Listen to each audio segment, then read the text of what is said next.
If you've been sitting on the sidelines over the last couple of years wondering if the Australian housing market is going to crash, then this is the video for you. In this video, Simon and I are going to talk about some of the positives and negatives going on with the Australian market right now. And most importantly, what is coming over the next 12 months according to Australia's leading economists. Now to kick things off today, let's talk about some of the negatives in the Australian market right now. As always, we like to eat our veggies first, so we'll jump straight into the negatives because, there is a few issues with the Australian property market at the moment. I think the big one being the higher interest rates compared to a few years ago, especially when the Reserve Bank came out back in sort of 2020, 2021, indicating that they were going to hold that cash rate until 2025, and then like 6 months later, boom, they skyrocket those interest rates, and that's really eating into a lot of Aussie household savings and offset accounts and budgets, and it's really putting a bit of pressure on that pocket. So, I know for me personally, holding 4 properties with these high interest rates, it's really challenging at the moment. Yeah, I think like yourself, there's just so many people sitting out there that were on 2% rates that are now on 7% rates. And I think I worked out the difference in my own household budget is about an extra $120,000 a year of interest right now, which is like it's a big thing, and it's eating into my savings and everybody else's out there. And unfortunately, it's not just those interest rates. We've been dealing with chronic inflation over the last few years as well. So the cost of living for everything has gone up dramatically, especially for those fixed costs in life like fuel, food, electricity, water, etc. So everyone's having to spend more money on those fixed costs and those variable costs in life, as well as the interest rates. And once again, it's just eating into those savings accounts. I remember back in like 2020, 2021, I was saving, tens of thousands of dollars every single year, which I could use to invest. But now all of that's just going to the banks to pay my interest rates, or it's going to the grocery store to pay for my food. I think these higher costs of living and interest rates and inflation has sort of just popped that bubble a little bit post-COVID, where everyone was super, it's weird to say, excited at that time and going absolutely nuts. And I think it's just made us all feel a little bit lower, which is why sentiment, if you look at like the 20 or 30 year graphs, is almost at the lowest point since the last GFC and the very start of COVID. So if you look at the long-term trend, that normally sits well above 100. Right now it's sitting in the 80s at the moment, which means people just aren't feeling great. Obviously people like yourself and myself watching this video are sort of sitting there going, is it the right time to think about investing in assets again, or do we sort of sit on the sidelines and wait and see? And to add on to that, it's not the entire Australian property market that's performing well. There's certainly some markets that are really underperforming at the moment. I think because they had a really good run up pre-COVID, they've started to drop off a little bit over the last couple of years, like Melbourne, like Canberra, like Hobart, and some other regional markets in Victoria and New South Wales as well. So, people that have invested into these markets or bought properties in these markets at higher prices back in sort of 2021, 2022, they're starting to feel the pinch. And, I know there's some people down there in Melbourne even sitting in negative equity at the moment.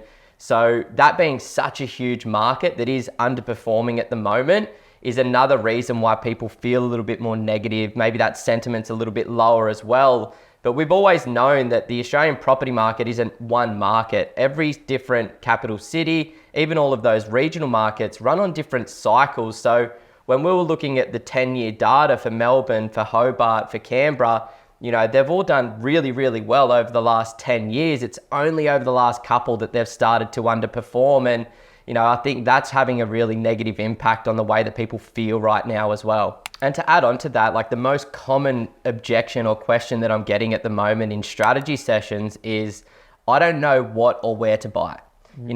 People are really confused as to where they should be allocating their funds around the country because it is this story of multiple markets at the moment. So at the end of the day, there's no denying that there's some pressures on the Australian property market at the moment, but it's really been propped up by a lot of really strong fundamentals as well. We look at international population growth at the moment. It is really strong. And these are a lot of skilled workers, a lot of smart people coming in to get a great education from those Australian universities or getting a great job from the many different areas that are booming around the country at the moment.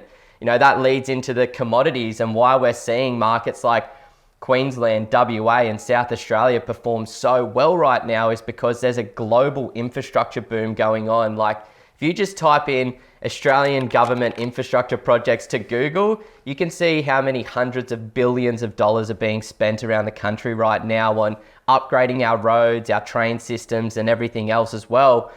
So this is creating lots of job opportunities, lots of high income jobs, and we are seeing that unemployment rate is super low at the moment as well. So, people that do want to go out there and get a job generally can go out there and get a job at the moment. On top of that, in many, many markets around Australia, there's an absolute undersupply of property. It's been extremely expensive for developers to get product to market and very hard for them to access cash since about 2015.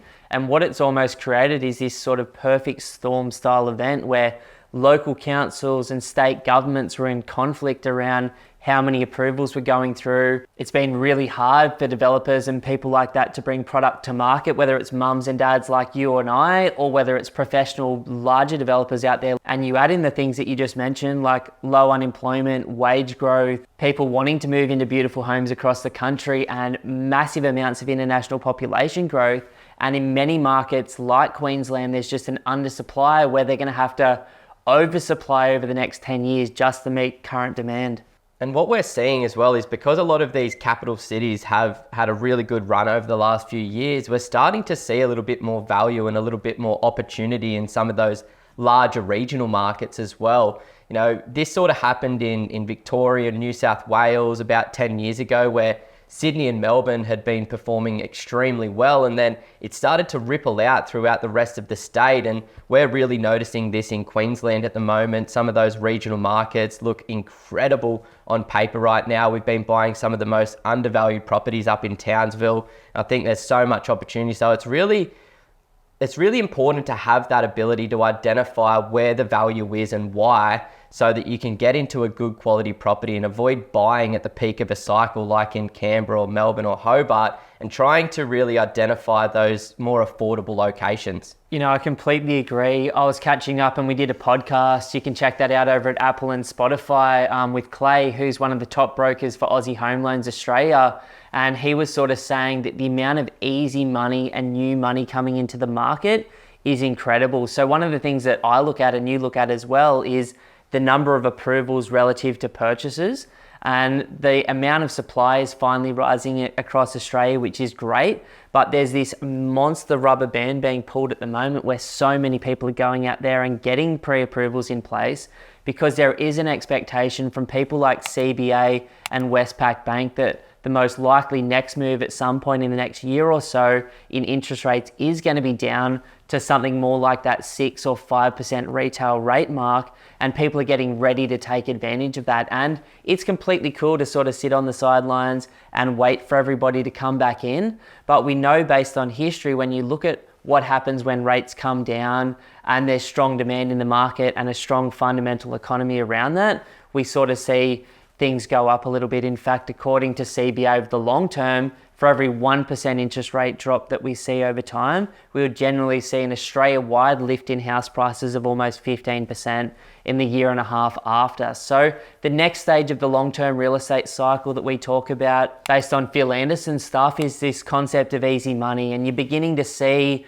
all of these grants starting to come into place, different lending criteria from different banks, some of the APRA stuff softening. If interest rates come down on top of that, with wage growth, we might be in for a perfect storm at some point over the next 12 to 24 months. As I say this, there's going to be a whole lot of hate on YouTube because there's a whole lot of negative sentiment at the moment, but I believe the short term and the very long term is going to be phenomenal, but there will of course be bumps and bruises across that journey like there always has been. As we can see, at the end of the day, there is some negatives against the Australian property market. There's also some positives there, and we are pretty bullish in the short term, very bullish in the very long term future as well. And I think in this market, it's really important to just come back to those fundamentals, identifying high quality markets with a good rising population, identifying undervalued suburbs and targeting really good quality streets where you're surrounded by mostly owner occupiers, and doing everything that you can to